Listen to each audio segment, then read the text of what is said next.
Hello, everyone. Good to see you all.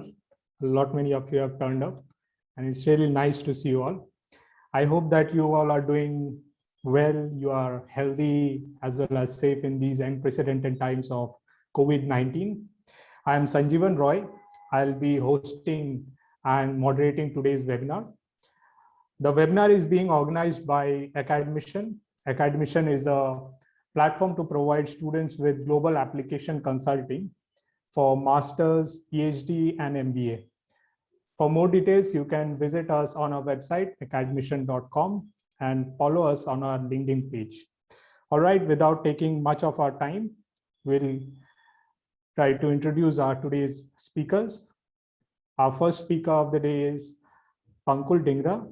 He has completed his bachelor's from IIT Roorkee, his master's from University of Illinois at Urbana, and PhD from University of Illinois at Urbana. Our second speaker is Anirudh Srivastav. He completed his bachelor's as well as master's from IIT Bombay, and he is presently pursuing his PhD from University of Illinois at Urbana. In the webinar today, we'll be covering the basic ingredients of creating a successful master/PhD application. And the whole webinar would be divided into two sections. The first section will be a presentation round for around 25 to 30 minutes. Thereafter, we'll move to a Q&A section for around 10 to 15 minutes. Personally, whenever I have heard Pankul and Anirudh speak, I have been overwhelmed by the amount of information and knowledge and in-depth understanding they have. So I hope all of you are ready to grasp that kind of knowledge. Please be attentive and take notes so as not to miss on any valuable information. While the presentation is on, you can keep posting your questions in the chat box beside, and we'll take on the question once the presentation is done. So we can start with Pankul. Over to you, Pankul. Thanks, Sanjeevan. Thank you guys for joining the webinar. We'll start the webinar. So today we're talking about some tips about planning a successful MS and PhD application. So for planning a successful PhD or MS application, we first need to look at the components that entail a graduate application. A graduate application has four main sections that we have to focus on. The first being university selection, where you select which school you want to go to. The second being subjective metrics. That includes your statements of purpose, a resume, letter of recommendation, and for some schools, you also have to give a personal statement. The third and one of the most overlooked and underrated thing is scholarship and finances. And the fourth one being objective metrics, which are transcripts, GRE scores, and TOEFL scores. In terms of timeline to prepare this graduate application, I think that you need at least 6 months to select your university and prepare your subjective metrics, as well as any additional documents for scholarships. In terms of your objective metrics, when you're giving your GRE or TOEFL, it's a very individual dependent thing and can take up to 3 months. So right now we are in the month of March, and typical fall application deadlines for 2022 are around December 15th. So I think it's a good time to start thinking about fall applications. So for today's presentation, we'll be focusing on 3 things. I will be talking mostly about factors to consider while selecting a country, a school, and a program. This will be followed by Anirudh, who will be presenting about how to write a good statement of purpose, a good resume, and a good letter of recommendation. And then Anirudh will talk about roadmap to scholarships and how to get funded during your graduate studies when you're traveling abroad. So starting with university selection, I think the first and the most important step of selecting a school you want to go to is to define the purpose of your graduate studies. There is no right or wrong reason to do a master's or a PhD, but being aware of your purpose is the first key step. Most common reasons that I've heard of and read are becoming an expert, which was the case for me. I wanted to know a lot more about my field, and that's why I decided to do a master's, and this was followed by a PhD. A lot of my friends came to the United States here in hopes of earning more money in terms of job opportunities. People also move to countries like Canada, United Kingdom, Germany, Australia, just because they want to relocate to a different country. A lot of people are looking for change in their career. For example, for me, I had my bachelor's in material science, and I was very interested in electrical and computer engineering. So I wanted that career change to electrical and computer engineering. A lot of my friends were also stagnant at the current point in their career, and they wanted to target promotion. So all of these are valid reasons. We just need to be aware of what our reason is. I would, I cannot stress this enough that you have to think once and think hard about your purpose, because thinking right now will save you time, money, and effort in the future. Now, once you have defined your purpose about pursuing graduate studies, the next logical step is to choose a country you want to go to. Now, thinking about it objectively, choosing a country is more of a risk versus benefit analysis. The job prospects change with from country to country. Also, all the different countries have different immigration laws. Countries like Europe, countries in Europe will require you to learn a new language. For example, German in Germany or French in France. The acceptance rate of different schools in different countries is different. Also, the quality of education matters. For example, if you want to pursue further education in physics, I would say you look at universities in Europe or UK, where there are so many Nobel laureates that were produced. And also the cost of living is a very important factor because our finances are limited. Now let's consider an example. For example, I am a student who is moving to a foreign country to search for jobs. I want good jobs. So for an international student like me, I would look at data something like this. So here, what we are showing in the top graph is the number of international students as a function of different countries. So I'm comparing 5 countries here, and we can see that the most number of international students are present in the US, closely followed by Australia. But if then we look at the bottom graph where we're seeing the number of jobs that are available for each international student, even though the number of student population is comparable in US and Australia, we can see that the number of jobs per student is much, much higher in the US when compared to Australia. But is job prospect the only factor that we are considering? No, we have to do a risk benefit analysis.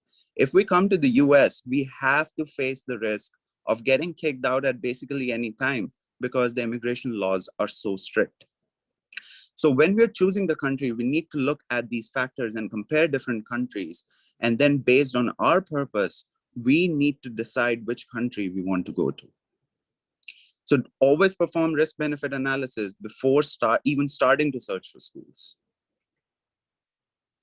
All right, so if we have our purpose defined and we have our country defined, now it's the time to look for specific schools in that country. Now, the first natural step that a lot of people take, and even I took, is leveraging rankings for school selection. So let's take an example of an engineering student. And for the interest of time, we'll be focusing a little bit more on engineering here, but we have knowledge about a lot of other fields, including arts and business.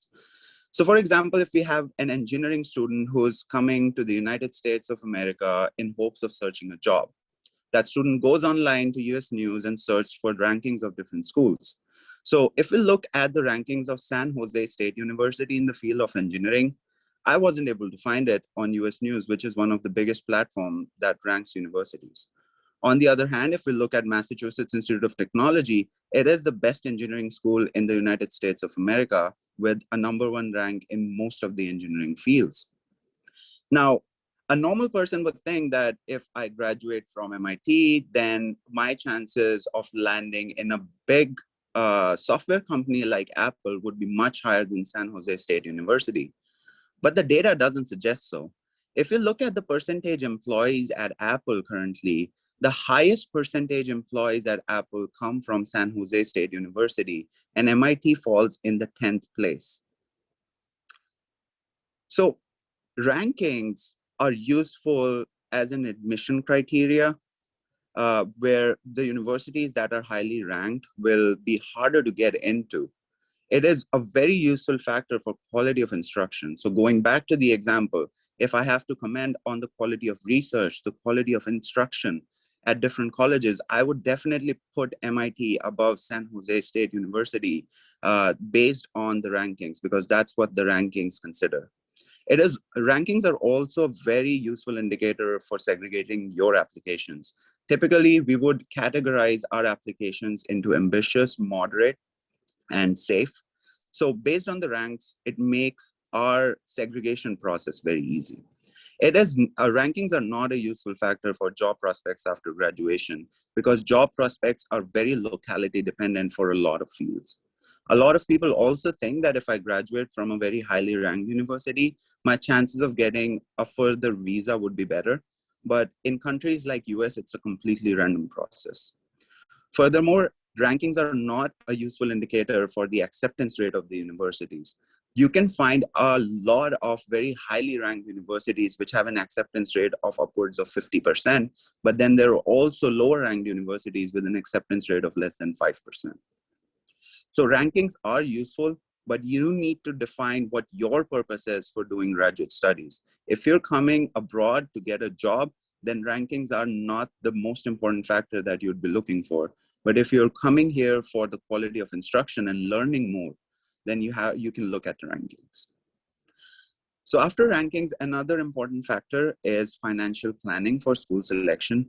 Now, if we all had infinite money, our life would be so good. But with our current finances, graduate school can be very expensive, with people taking loan upwards of $100,000. The expenditure in graduate school mainly comes from the tuition fee, the housing, the food, and lifestyle.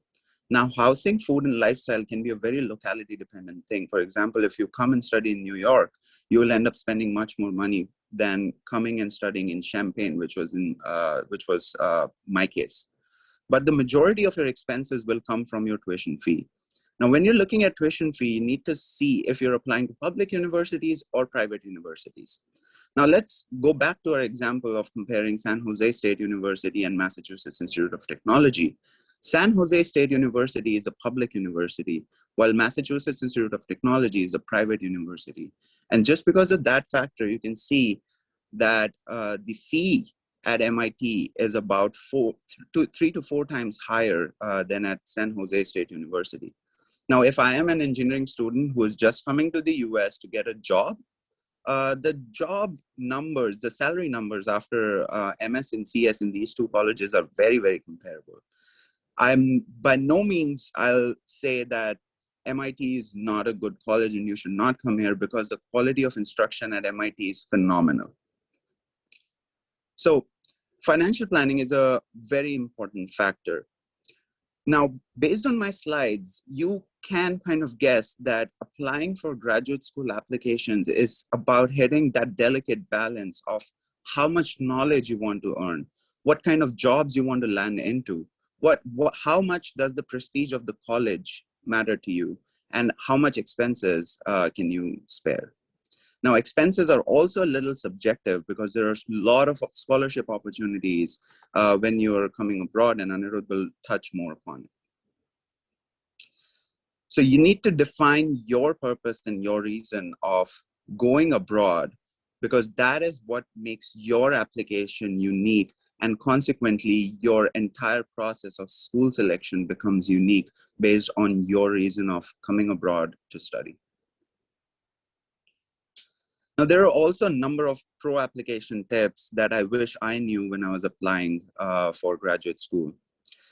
By talking to a lot of friends and helping a lot of people with their applications, one thing that I have come to know is that your alumni matter, be it your undergraduate college or be it your current company. People from your area that have gone to a university matter.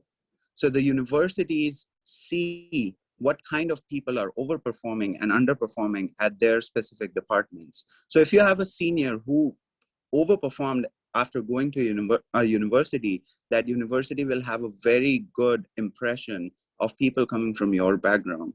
On the other hand, if someone underperformed at that university, the university tends to stay away from hiring more people or giving admits to more students from that particular background. So if you have a successful senior at a good university, always apply to that university, even if your profile lags a little bit. The second thing is the objective metrics, which are GRE, TOEFL, and GPA. These are elimination criteria. The universities will select a bar above which all of the applications would be considered. So rational school selection will actually depend on the Gaussian analysis of these scores for each school. So if your profile is exceptional, you can get away with the lower score than the cutoff. But for normal people like us, we just need to go past the cutoff. And then what matters for our application is our subjective metrics, which is the resume and the statement of purpose. This is the primary selection criteria when it comes to admission. Now, art of writing is very complex, and each statement of purpose and each resume should be tailored to the program that you're applying to. Anirudh will touch a lot more on this particular topic, but I cannot stress it enough. You cannot have just one statement of purpose and just change the name of the universities in the last paragraph and think that you'll be good to go. So you need to tailor each application. Another thing is never plagiarize. So plagiarism is of two kinds. One is a word-to-word plagiarism, where you're basically copying everything that someone else has. And second is a paraphrasing plagiarism, where the statements mean the same, you're just changing words. Both of them are plagiarism, and universities have special softwares that track your application. The universities always know that someone plagiarized their application based on a senior from their college or current company. So never plagiarize at all, because they know you did. Now, going to the next section, we'll be talking about resume, SOP, and LOR. And I would like to hand over the presentation to Anirudh. Good evening, guys. Good morning if someone is in the US. Now, there is a lot of information on the internet on what a resume should be. And there you'll find many blogs, you'll find many videos on YouTube perhaps. But I will share what I have found is most relevant based on my experience, and also talking to friends and colleagues like Pankul and Navneet and everyone else associated with Academician. Now, resume is basically your short advertisement. Especially nowadays, if you go to YouTube, you know that there is that initial ad that comes before a video. And it is sort of like that, where if your resume is not attractive enough, that will get skipped. And you have to make sure that your advertisement is good enough for them to go through the whole thing and read and give you a chance. Now, there are many things and many suggestions on what you write in a resume, but for any typical undergraduate or a graduate student, you write three things. And this is what you want to highlight in your resume: your academic background and achievements, your professional experience, and your leadership and extracurriculars. Typically, that's what we had, for example, when I was an undergrad. And these were the three sections in my resume. Now, the important thing is, how do you really write it, and how do you express it, and how do you order it even? For example, if I want to apply to a university or even a job, I would want to highlight the most relevant experiences first, and then go down to the less relevant ones. And this is also an art of realizing what is relevant and what is not, but you can get a good idea. What I've seen many times is many students, they send resume for review and they would write everything in a chronological order. They would just write, this is the latest project that they did, and the one before that, the one before that. But that's not really selling yourself. That's not really advertising. That's just a list of projects. I want to see an order that makes sense and that would really be applicable to the place you're applying for. Similarly, for professional experience and leadership. And there are ways to do all of this, and obviously we can have a separate session for a resume later. The second thing is definitely get a review about your resume. Now, this document, I feel, is the most susceptible to personal bias, because you would spend hours writing a resume and you would spend hours reflecting on your life and trying to get it as best as possible. So you think that you have it right, but I have seen and I have experienced myself and with other friends as well, that once you write your resume and then send it to someone for review, you just get many comments that can really improve your resume. So it is very susceptible to personal bias. Make sure that you get it reviewed. There can be problems in the way you express yourself, formatting, and many other things. Secondly, get feedback from trusted and people who are able, people who can actually give you good feedback. It is very important. If you take feedback from someone that doesn't really have the expertise or doesn't really have the experience, it can backfire on you. And I think it happened to a friend of mine in undergrad. He wrote something that he shouldn't have, and it really backfired. The most common way to write something in your resume is known as a star method. You will find many references to this on the internet, but this is a really nice guideline on how to craft each point in your resume. There are just 4 parts to it. It's called situation, task, action, and result, the STAR method. And if you follow that guideline while writing a project, that would be very helpful to you. Secondly, there are many things that I've personally seen people do not focus on, and I'll give you an example in the next slide on that, where people don't write, for example, what is the thing they actually did properly. They don't quantify what they did, and the language is sort of lackluster. So for example, let's compare formatting an expression in a point that I had written as an undergrad way back, and then I got improved on. So for example, this was a project that I had done some time back, 5-6 years back. Now, this was some sort of an audit of a thermal power plant. I was an engineer. And so look at what I've written. So presented solutions to tackle a certain problem at a power plant. And I have just written analyzed and proposed. That's it.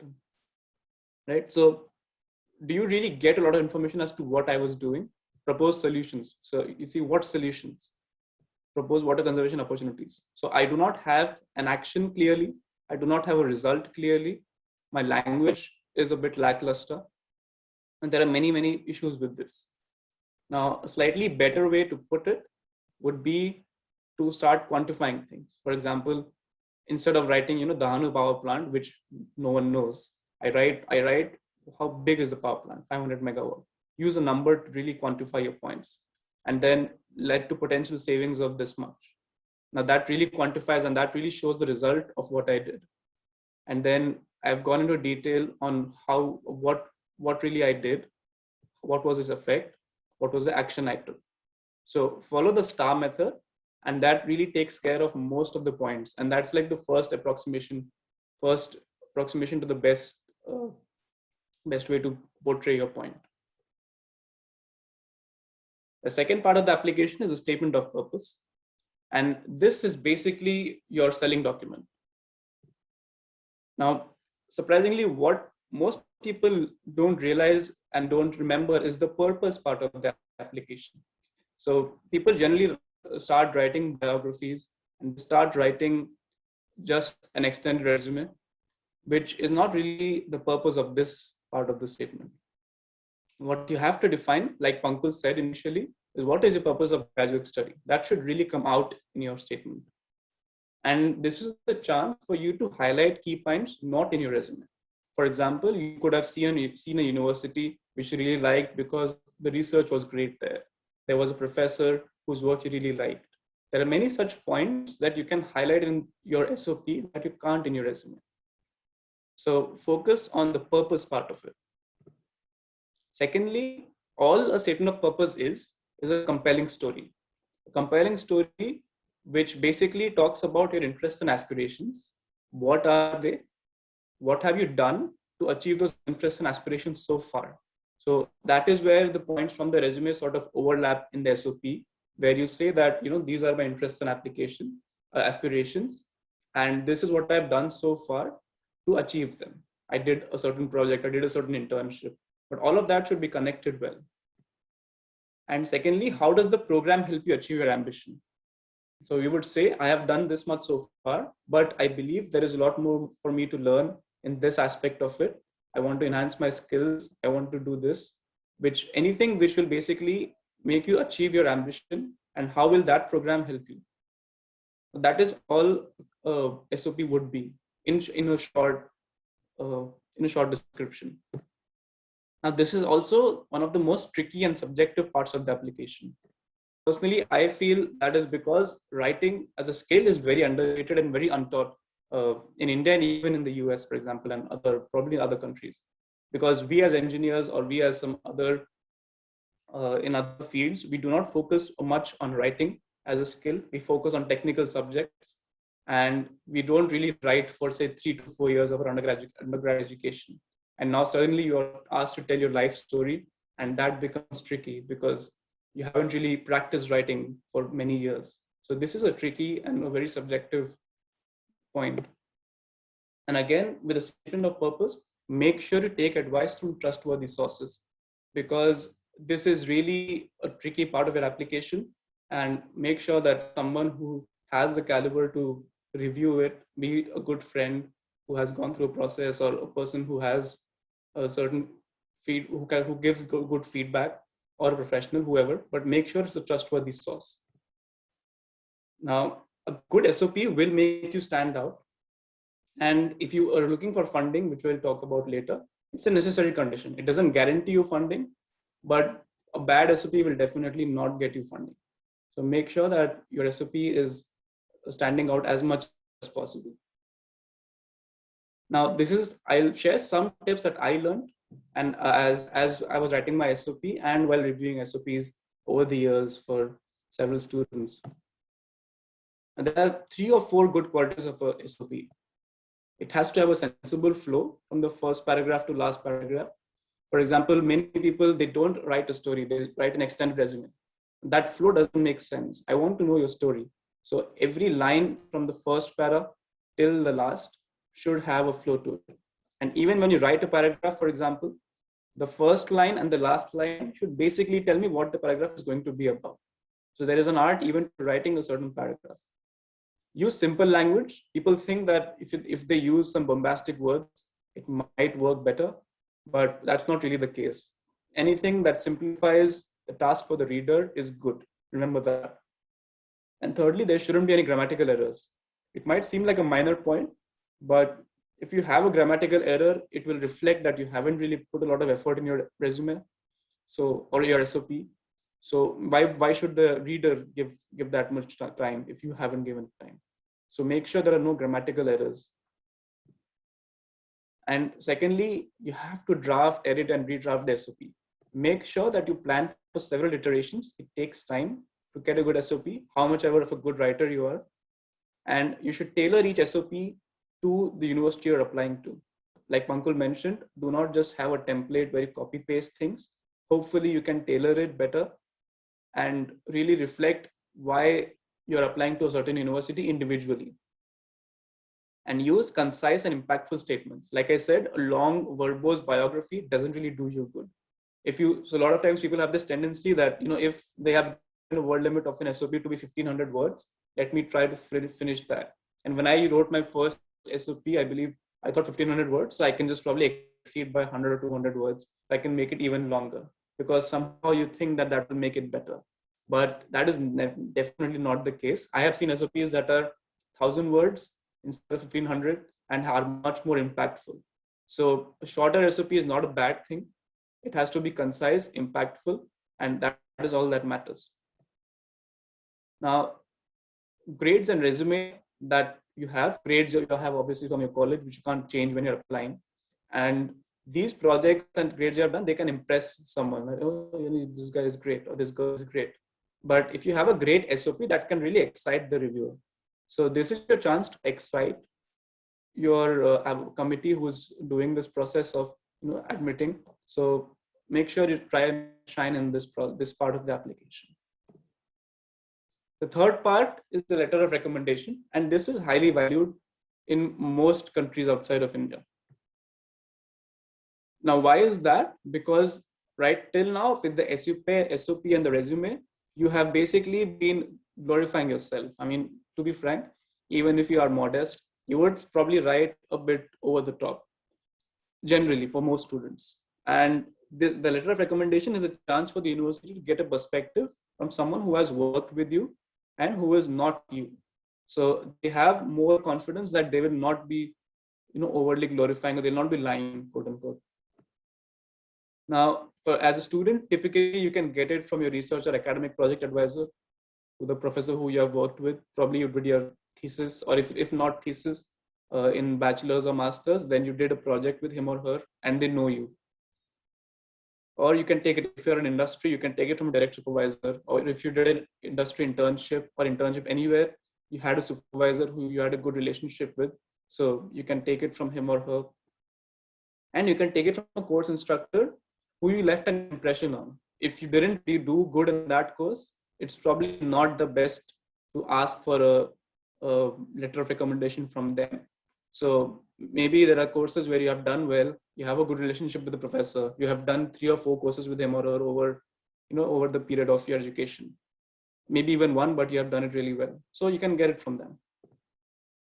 The qualities of a good LOR, now typically, okay, LOR will be written by someone who has known you for a while. So it has a personal touch. It won't really be written by you. Make sure that it has a personal touch by someone who knows you. And it talks about the specifics of your performance and interaction. A lot of times people have these generic templates, even the recommenders sometimes, because they're busy or so on, many reasons. They don't really focus a lot on the LOR. So make sure that you ensure that they have focused on the specifics of your performance. And they do not overly glorify you. I mean, that is the whole point of the letter of recommendation, right? That you're getting a frank response, frank review from someone who knows this student. So they shouldn't overly glorify this, like saying that this guy is a genius and there's no guy like this person, or stuff like that. So a typical good LOR would have these qualities, and there are many more that you can think of. A tip that I have found useful is that, for example, if I am asking a professor to send me a letter of recommendation, I would send him a summary of work. So I would send him a document saying that, Professor, these are the courses I did with you. These are the projects that we did, so that he gets an idea and he can write specifics of the performance while he is writing the LOR. And strong LORs from trustworthy sources are highly valued. So professors are very trustworthy, typically, depending on the university and how they have written, of course. But strong LOR from a trustworthy source is quite valued when you're going for an academic career or academic achievement. Now, the last part, and which is the most undervalued part probably, are scholarships. And what I would like to say is that the scholarships are probably competitive, but they are definitely doable. You can get a scholarship if you make some effort. Now, a large number of scholarships are available for Indian students, but a lot of times people do not start on time for the application and it gets delayed. So for example, I can tell you the story of a close friend, who was applying for Kindra fellowship, but he started very late. And because he started late, he couldn't really pay too much attention to the scholarship application, and he didn't really get it. And then he took a loan and so on and so forth. But these universities have, if you don't get that scholarship, for example, if you don't get an external fellowship before applying or before coming to the US, there are also internal and external fellowships in the university. And every university has its own database. For example, University of Illinois, where I am at, they have like more than 800 external fellowships and 37 internal ones. And these are just for international students. So there are opportunities if you look for it. Right. And the third part is assistantships, where you're granted a tuition waiver and you can get a small salary. Now, the friend I was talking about, he came to the US without funding, but he knew what should be done. So he basically went to a professor, he worked with her, and she was impressed by his work. So she granted him an RShip in the next semester. And he basically got his tuition waived and he got a certain salary.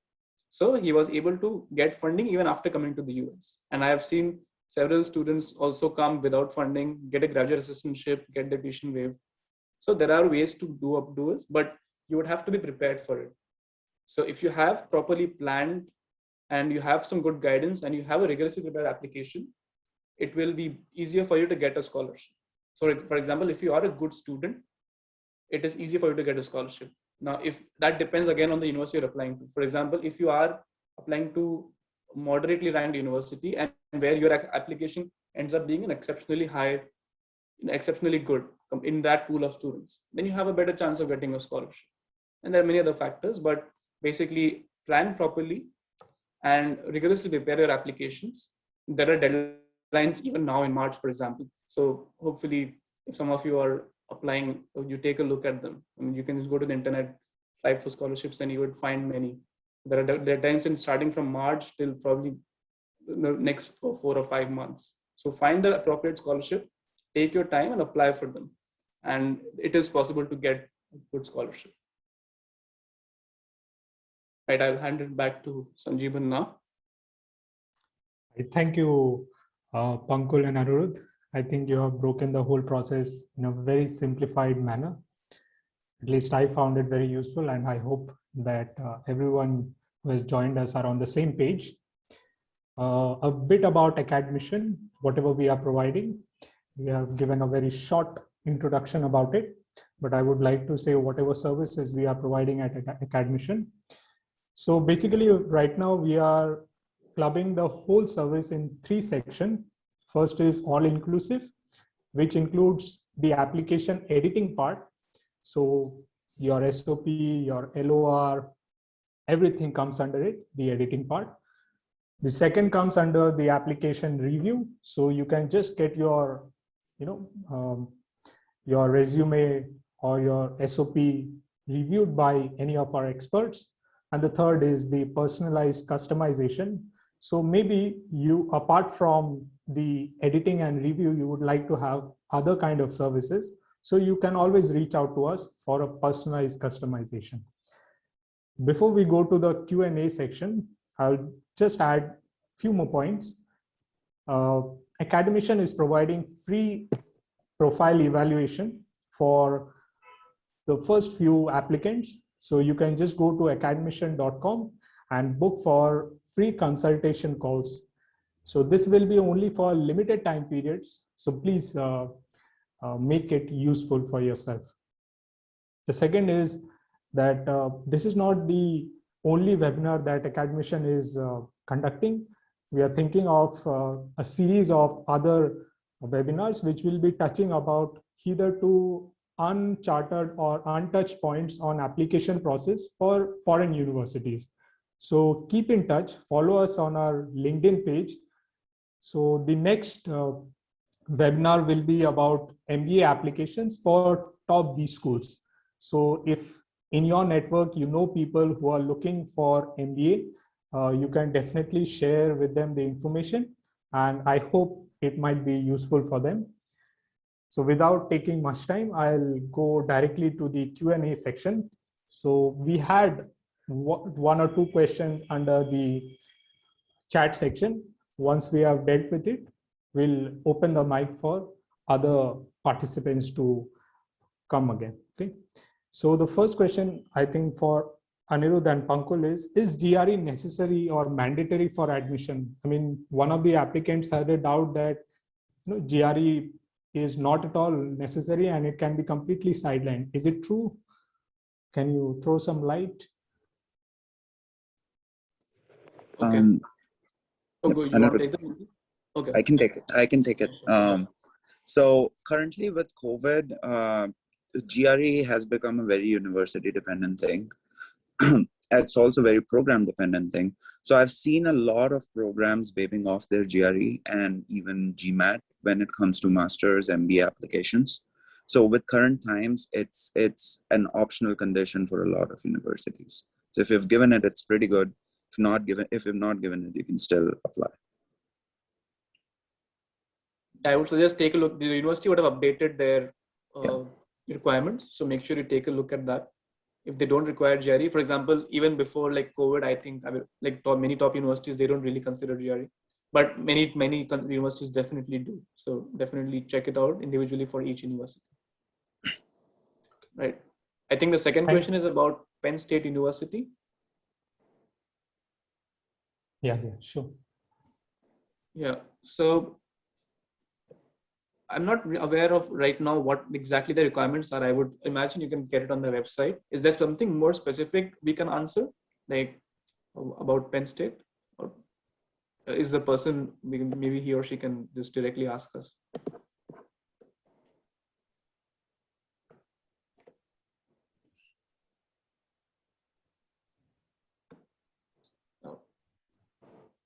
I would just suggest that probably just their requirements are probably standard compared to others. So I mean, it's great university to go into. So I would just say go to the website and check out the requirements. It is as I imagine, it's a pretty standard process of just SOP, resume, and your GRE score. Your GRE again, check if they're taking it right now. But yeah, if you have a more specific question about Penn State, or how deciding of whether to how to apply for it and stuff, just reach out to us at Academician or on LinkedIn. Thank you, Pankul, and thank you, Anirudh. Guys, if you have any other question, you can quickly ask us in our chat box. We'll be online for another 5 to 10 minutes. So go ahead if you have any other questions. Also, we have gotten a question that, is it a good university? Okay, so I guess I'll let Pankul take that because he took the session on select. Yeah. So Penn State, I think, is it's a very, very good university, especially if you're considering, I mean, again, university is a field dependent thing. I don't know your field, but when I was applying for engineering schools, it's considered to be one of the top universities in the US.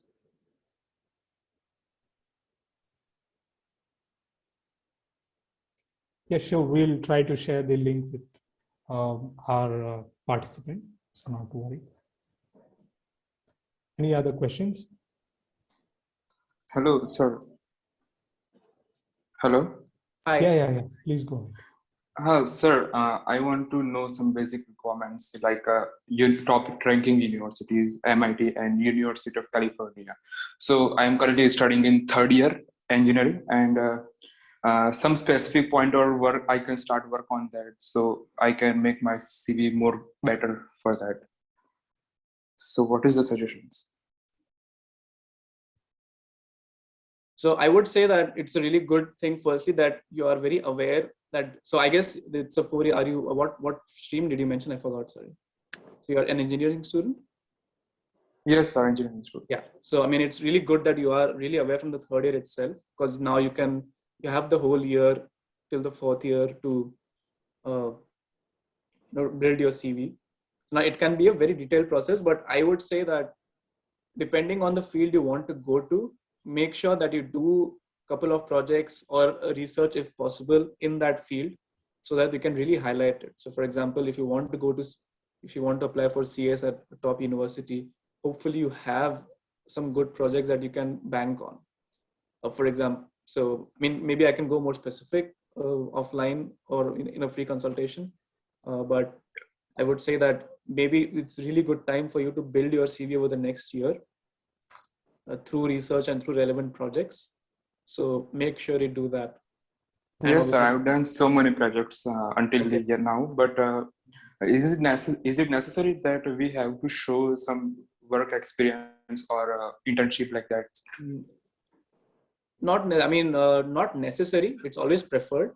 So it's always preferred, obviously. But if you have done projects that are good and you can portray well in your CV or your resume, I mean, then it's up to the reviewers ultimately. But there's no requirement that says that you have to have an internship. If that's the question. Okay, thank you, sir. Scholarship or funding for PhD different in spring compared to autumn admits? It's a good question.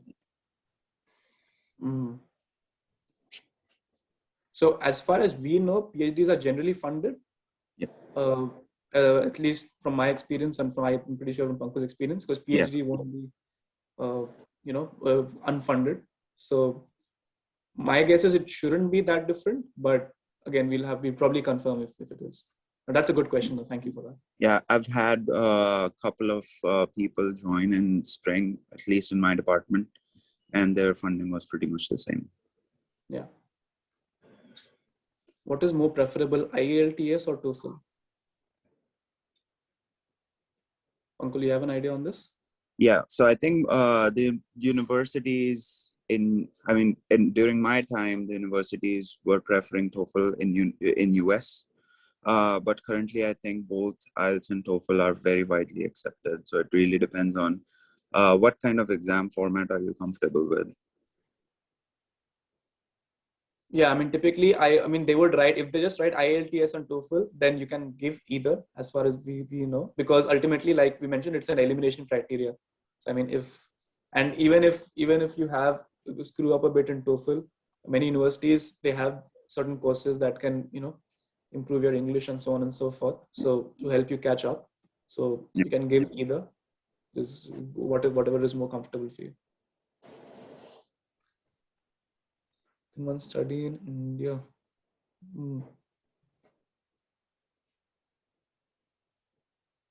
I guess, I mean, studying in India is probably uh, not really a focus of our Right. what we do, but I guess bachelor's and master, I think it's a pretty standard process in India, right? Give exams and get into certain universities. I'm sorry, we don't really know much about Indian master especially. Okay, all right. So we'll have one more question, last question. And if anybody is up and anybody has something to ask, please go ahead. This would be the last question and then we'll end the discussion.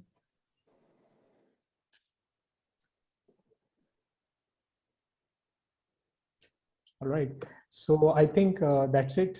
No, someone asked a question. What's a good GRE and TOEFL score so that we can not worry about it? Okay. I mean, that's a very fair question. I mean, when I gave my GRE, I used to look at, okay, whether this university will accept me. So what my sense is that, I mean, I'm hesitant to give out a number exactly, but in my experience, like above 320 is typically what people do. I mean, if you don't want to worry about it at all, get it above 330. It's about 340. So if you don't want to worry about it, I mean, get it as close to 340 as you can. I mean, that's the best. Yeah, I would like to add to that. Like, again, it depends on your profile and which college, which schools you're applying to. I've seen a lot of programs in UIUC accept a GRE score of, say, like 300. And a lot of programs in the same school accepting a score of 325, or as Anirudh said, upwards of 330. So just consider what university you're applying to. I think his question is if I don't want to worry about GRE TOEFL score, so like if you don't just get it above 325 or 330 and you should be fine. Yeah, and with TOEFL, I think like above 110. That should be good. Yeah, if you don't want to worry about we'll send you a recording. Okay, so I think the discussion can be endless. And if you have more questions, feel free to email us and reach out to us. We'll be happy to answer them for you. Yeah, sorry, Sanjeevan, please. Yeah, I think the discussion can keep on continuing, because there's so much of diversity and depth in the topics we are delving in.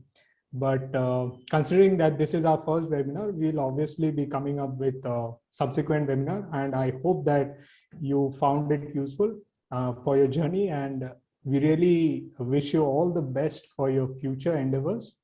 And that's it. Please follow us on our LinkedIn page. You can visit us on our website, academician.com, for more details. And you can obviously book for free consultation call. We'll always be more than happy to talk to you, understand you, and serve you as much as possible. That's it from our side. Hope you had a great time, and take care and good night.